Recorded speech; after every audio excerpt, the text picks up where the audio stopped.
JEE advance అని mains అని 2 రకాలు ఉంటాయి సార్. దాని గురించి అసలు జేఈ అంటే ఏంటి, దాని గురించి ఎట్లా ఉంటుంది కాంపిటీషన్? జాయింట్ ఎంట్రన్స్ ఎగ్జామినేషన్ అనేది జేఈఈ అనే షార్ట్ ఫామ్. ఇది జేఈ మెయిన్స్, జేఈ అడ్వాన్స్ అనేటువంటి రెండు ఒక 2 టైర్ సిస్టమ్ లాగా ఉంటుంది. జేఈ మెయిన్స్ అనేటువంటిది national testing agency, government of ఇండియాలో ఎడ్యుకేషన్ డిపార్ట్మెంట్ వారు కండక్ట్ చేసేటువంటి టెస్ట్. ఒక అటానమస్ బాడీగా నేషనల్ టెస్టింగ్ ఏజెన్సీ ఏర్పడింది. వారు జేఈ మెయిన్స్ ఎగ్జామినేషన్ కండక్ట్ చేస్తారు. ఇండియాలో జేఈ మెయిన్స్ ఎగ్జామ్ ఇంటర్మీడియట్ చదువుతూ ఉన్న విద్యార్థులు సెకండ్ ఇయర్ ఎగ్జామినేషన్ ముందు ఒకసారి, సెకండ్ ఇయర్ బోర్డ్ ఎగ్జామినేషన్ అయిన తర్వాత ఒకసారి, మొత్తం ప్రతి సంవత్సరం 2 సార్లుగా కండక్ట్ చేస్తారు. ఫస్ట్ సెషన్, సెకండ్ సెషన్ అనే పేరుతో చెప్తాం. ఈ జేఈ ఫస్ట్ సెషన్ ఈ సంవత్సరం జనవరి 24వ తారీఖు నుంచి ఫిబ్రవరి 2వ తారీఖు లోపల జరిగింది. ఎవ్రీ ఇయర్ సుమారుగా 8.5 లక్షల మంది సెషన్ 1కి రాసే అలవాటు ఉంది. కానీ ఈ సంవత్సరం అబ్నార్మల్గా 12 లక్షల పైచిలుకు విద్యార్థులు రిజిస్ట్రేషన్ చేసుకున్నారు. సెషన్ 1లోనే సుమారుగా 11,70,000 మంది ఎగ్జామినేషన్ కూడా రాశారు. ఆ రిజల్ట్స్ అంటే ఎగ్జామినేషన్లో ప్రతి ప్రశ్నకి 4 మార్కులు ఉంటాయి. రైట్ ఆన్సర్ అయితే, రాంగ్ ఆన్సర్ అయితే -1 మార్క్ ఉంటుంది. ప్రతి సబ్జెక్ట్లో 20 చొప్పున మల్టిపుల్ చాయిస్ క్వశ్చన్లు ఉంటాయి, అవి కంపల్సరీ. 10 క్వశ్చన్లు న్యూమరికల్ టైప్ ఆఫ్ ప్రాబ్లమ్స్ అడుగుతారు. వాటిల్లో 5 రాస్తే చాలు, 5 చాయిస్ కింద వదిలేయచ్చు. సో ఒక్కొక్క సబ్జెక్ట్కి 25 ప్రశ్నలు, 25 × 4 100 మార్కులు. 3 సబ్జెక్టులు కలిపి టోటల్ 300 మార్కులకి ఎగ్జామ్ జరుగుతుంది. 3 అవర్స్ టైం. ఇది ఆన్లైన్ ఎగ్జామినేషన్. మార్నింగ్ సెషన్ అలాగే ఈవినింగ్ సెషన్ 2 బ్యాచీలు ఒక రోజు జరుగుతాయి. ఇలా సుమారుగా 5 లేక 6 రోజులు కంటిన్యూస్గా జరుగుతాయి. విద్యార్థులు అప్లై చేసిన వాళ్ళందరినీ ర్యాండమ్గా కంప్యూటర్కి ఫీడ్ చేస్తే ఒక సెషన్లో equal number of gents, males, equal number of female and category wise కూడా సమానమైనటువంటి సంఖ్య ఉండేటట్లుగా ఈ 10 బ్యాచీలకి లేక 12 బ్యాచీలకి డిస్ట్రిబ్యూట్ చేసి డేట్స్ అలాట్ చేస్తుంది ర్యాండమ్గా. కాబట్టి ఛాయిస్ స్టూడెంట్కి లేదు, ఫలానా రోజు ఎగ్జామ్ కావాలి అని. ర్యాండమ్గా కంప్యూటర్ సెలెక్ట్ చేస్తుంది, ఆ ఇంటిమేషన్ ఇస్తారు. ఎగ్జామ్ సెంటర్కి వెళ్ళి ఆన్లైన్లో ఎగ్జామ్ రాయాలి. ఇది ప్రాసెస్. ఈ ఎగ్జామ్లో 3 అవర్స్లో రాసినటువంటి క్వశ్చన్లకి ప్రతి ప్రశ్నకి 4 మార్కులు, రాంగ్ అయితే -1 మార్కు తీసేసి దానిని రా స్కోర్ అంటారు. కానీ 10 రోజులు లేక 10 సెషన్లు లేక 12 సెషన్లు ఎగ్జామినేషన్ జరుపుతారు కాబట్టి క్వశ్చన్ పేపర్లు 10, 12 వేరువేరుగా ఉంటాయి. వీలైనంత వరకు అన్ని క్వశ్చన్ పేపర్లు సేమ్ స్టాండర్డ్ మెయింటైన్ చేసేటట్లుగా తయారు చేస్తారు. అయినప్పటికీ మాన్యువల్ ఎర్రర్స్ అనేటువంటిది ఉంటుంది, వేరియేషన్ ఉంటుంది. అందుచేత దాన్ని నార్మలైజేషన్ అనేటువంటి ప్రాసెస్లో యూనిఫామ్గా వచ్చేటట్లు చేస్తారు. ఈ నార్మలైజేషన్ ఏమిటంటే, ఒక సెషన్లో సుమారుగా 1,20,000 మంది విద్యార్థులు ఇండియాలో ఎగ్జామ్ రాస్తారు. ఈ 1,20,000 మందికి ఒకటే క్వశ్చన్ పేపరు, బట్ క్వశ్చన్స్ మాత్రం ప్రతి విద్యార్థికి జంబుల్ చేసి వస్తాయి. సో పక్క విద్యార్థులకి ఒకే ఆర్డర్లో క్వశ్చన్లు రావు. ఈ రా స్కోర్ని బట్టి పిల్లల మార్కులు వరుసన పై నుంచి కింది వరకు మెరిట్ ఆర్డర్లో తీసుకొని, ఆ మెరిట్ ఆర్డర్లో ఉన్నటువంటి విద్యార్థులకి పర్సెంటైల్ క్యాలిక్యులేట్ చేస్తారు. ఈ పర్సెంటైల్ క్యాలిక్యులేషన్ ఎలాగా అంటే, టాప్ స్టూడెంట్ ఆ రోజు వచ్చినటువంటి టాప్ మార్క్స్, అది 300కి 300 కావచ్చు, లేకపోతే 300కి 300 కన్నా తక్కువ కావచ్చు, అతన్ని 100 పర్సెంటైల్ అంటే అర్థం, అతని కన్నా దిగువన మిగతా అందరు విద్యార్థులు ఉన్నారు అని. 100 పర్సెంటైల్ అంటే percentage of students present equal to him and below him, అది క్యాలిక్యులేషన్ విధానం. ఈ విధంగా పర్సెంటైల్ అనేటువంటిది క్యాలిక్యులేట్ చేసి 7 డిజిట్స్ డెసిమల్ పాయింట్ తర్వాత 7 డిజిట్స్ వరకు తీసుకుంటారు. ఎందుకంటే ఇద్దరు విద్యార్థులకు దగ్గర మార్కులు వస్తే ఎవరు ముందు ఎవరు వెనక అనేటువంటిది సరిచేయడానికి. ఈ విధంగా వచ్చినటువంటి పర్సెంటైల్స్ని 12వ తారీఖున మొన్న అనౌన్స్ చేశారు. అందులో కొద్దిగా స్టాటిస్టిక్స్ కూడా ఇచ్చారు.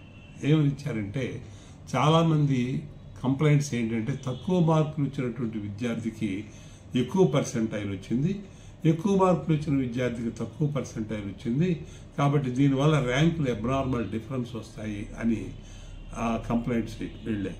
అందువల్ల స్టాటిస్టిక్స్ కూడా ఇచ్చారు. ఆ స్టాటిస్టిక్స్ ప్రకారం ప్రతి రేంజ్లో అంటే 100% టు 99%, 99 టు 98%, ఒక్కొక్క పర్సెంటైల్ దించుకుంటూ వెళుతూ ఉంటే ప్రతి సెషన్లో కూడా ఈక్వల్గా ఈ ట్యాబులర్ ఫామ్లో ఇవ్వడం జరిగింది. ఒక్కసారి ట్యాబులర్ ఫామ్లో అంకెలు చూస్తే అవన్నీ కూడా సేమ్ నంబర్సే, అరౌండ్ 1100, 1200, 1100, 1200 అట్లా చూసుకున్నట్టయితే మీకు అదే రేంజ్లో పిల్లలు వచ్చారు. కాబట్టి ఇది యాక్యురేట్ మెథడ్ అని దీన్ని బట్టి తెలుస్తుంది. ఈ మెథడ్ని Indian statistical institute directors, IIT directors, expertised people వీళ్ళందరూ కలిసి చేసినటువంటి మెథడ్, ప్రపంచవ్యాప్తంగా దీన్ని ఉపయోగిస్తున్నటువంటి మెథడే. కాబట్టి దీనిలో వ్యత్యాసాలు ఏమీ లేవు. ఇందువల్ల ఇది ఈ విధంగా పర్సెంటైల్. ఇదే విధంగా మళ్ళీ ఏప్రిల్ 4వ తారీఖు నుంచి ఒక 7-8 రోజులు ఎగ్జామినేషన్ సెకండ్ సెషన్ జరుపుతారు. దానికి అప్లికేషన్స్ ఆల్రెడీ ఫస్ట్ టైమే రెండింటికి అప్లై చేసుకునే వాళ్ళు ఉన్నారు, లేదా సెకండ్ టైం మళ్ళీ ఇప్పుడు అప్లై చేసుకుంటున్నారు. ఆ జరిగే ఎగ్జామ్లో కూడా ఇదే విధంగా పర్సెంటైల్ క్యాలిక్యులేట్ చేస్తారు. ఈ 2 ఎగ్జామినేషన్స్లో ఏది బెస్ట్ పర్సెంటైల్ అయితే దానిని కన్సిడర్ చేసి మెరిట్ లిస్ట్ తయారు చేసి ర్యాంకింగ్ ఇవ్వడం జరుగుతుంది. జేఈ మెయిన్స్ ర్యాంకింగ్ అది. ఈ జేఈ మెయిన్స్ ర్యాంకింగ్లో కేటగిరీ వైజ్ ర్యాంక్ ఉంటుంది, కామన్ ర్యాంక్ ఉంటుంది. సిఆర్ఎల్ అంటాం, కామన్ ర్యాంక్ లిస్టులో ప్రతి ఒక్కరికి ర్యాంక్ ఉంటుంది. ఈ కేటగిరీ ఎస్సీ కానీ ఎస్టీ కానీ ఓబీసీ కానీ వాళ్ళకి సపరేట్గా కేటగిరీ వైజ్ ర్యాంక్ కూడా ఇవ్వడం జరుగుతుంది. ఈ వచ్చినటువంటి ర్యాంక్స్ ద్వారా అడ్మిషన్స్ ఎక్కడ జరుగుతాయంటే, మనకి ఇండియాలో 31 ఎన్ఐటీస్ ఉన్నాయి, నేషనల్ ఇన్స్టిట్యూట్ ఆఫ్ టెక్నాలజీ. ఆ 31 ఎన్ఐటీస్లో ఉన్నటువంటి seats, IIITs, Indian institute of information technology అనేటువంటివి కూడా ఇండియాలో ఒక 26-27 institutes government of India establish చేసినటువంటివి ఉన్నాయి. అలాగే IIIT Hyderabad, IIIT Bengaluru, IIIT Bhubaneswar, IIIT Delhi లాంటి institutes, Dhirubhai Ambani institute of information and communication technology లాంటి ఇన్స్టిట్యూట్స్ కూడా జేఈ మెయిన్స్ ర్యాంక్ ద్వారానే అడ్మిషన్లు జరుగుతాయి. ఇవి కాక సెంట్రల్ గవర్నమెంట్ ఫండింగ్ చేసేటువంటి ఇన్స్టిట్యూట్స్ కొన్ని ఉన్నాయి. ఉదాహరణకి మనకి సెంట్రల్ యూనివర్సిటీలో ఉన్నటువంటి ఇంజనీరింగ్ కోర్సెస్ కూడా అడ్మిషన్స్ జేఈ మెయిన్ ర్యాంక్స్ ద్వారానే జరుగుతాయి.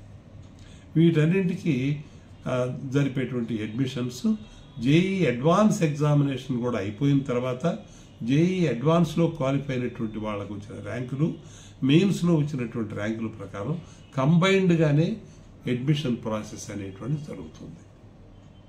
ఇది జేఈ మెయిన్స్ గురించి.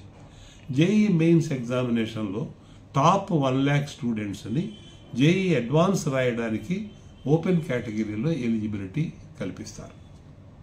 వారి తర్వాత scheduled caste, scheduled tribe, OBC and EWS, economically weaker section, physically disabled, ఈ 5 కేటగిరీల్లో ప్రపోర్షనేట్గా 1,50,000 మంది స్టూడెంట్స్ని ఎలిజిబిలిటీ ఇస్తారు. టోటల్ 2,50,000. ఈ 2,50,000 స్టూడెంట్స్ జేఈఈ అడ్వాన్స్డ్ ఎగ్జామ్ రాయడానికి eligible. JEE advanced exam IIT అడ్మిషన్ల కోసం జరిపేది. జేఈఈ అడ్వాన్స్డ్ ఎగ్జామినేషన్ సంవత్సరానికి ఒక ఐఐటి వాళ్ళు కండక్ట్ చేస్తారు. ఆ examination 6 hours exam. Morning paper 1 3 hours, evening paper 2 3 hours, total 6 hours exam జరుగుతుంది. ఈ ఎగ్జామ్ కంపల్సరీగా మార్నింగ్ అండ్ ఈవినింగ్ రాయాలి. Total marks morning exam, evening exam total marks తీసుకొని ఆ మార్క్స్ని బేస్ చేసుకొని మెరిట్ లిస్ట్ తయారు చేసి ర్యాంకులు ఇవ్వడం జరుగుతుంది. సాధారణంగా 35% మార్క్స్ వచ్చినటువంటి వారికి జనరల్ కేటగిరీలో ఎలిజిబిలిటీ ఇస్తారు. కానీ ఆయా ఎగ్జామినేషన్ అయిన తర్వాత పరిస్థితులను బట్టి అప్పుడప్పుడు ఈ 35% కిందకి దించడం కూడా జరిగింది. 35% అనేది జనరల్ రూల్. ఆ 35%లో 10% తగ్గించి ఓబీసీ వాళ్ళని సెలెక్ట్ చేస్తారు. 35%లో సగం తీసుకొని ఎస్సీ ఎస్టీ క్యాండిడేట్స్కి ర్యాంకులు ఇవ్వడం జరుగుతుంది.